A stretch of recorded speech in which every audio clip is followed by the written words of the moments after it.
Itong mga na ay bedridden nga patient. Hello guys, what's up? For this video, maglikod-likod akong patient guys. But first, magbutang tayo og towel para dili kabasa ang bed. And then magamit ni kag donut guys and plastic para agyanan sa tubig. And ato nang i-move si patient towards the edge of the bed.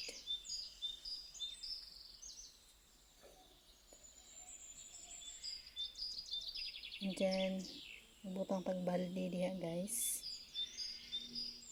So, ready na ta guys. Nanay water and bath soap. And magbutang ko diha guys og cotton sa iyang ears para dili masulod ang water. Og mag-start na ta og ligo.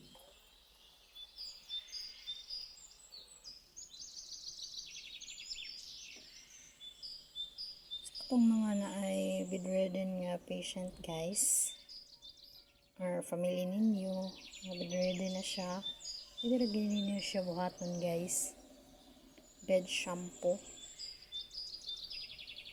Pero kung wala mo donut guys, para ana or kelly pad, kay usually guys basta bed shampoo ang gamiton gid ana niya guys is kelly pad. Pwede ra gid guys magamit mo towel. I-form lang ninyo siya og kanang bagaon lang ninyo, i-form lang og half circle. O half circle lang. Pwede rin jud kay guys towel. Pero basta bed shampoo guys, kelly pad jud. Kana lang ang magigamit nga donut kay wala man may kelly pad. So okay rin jud kay na siya guys. Para-paraan lang gid ni guys. After bed shampoo is bed bath nasad siya guys. Yan sa body, itong i-bed bath.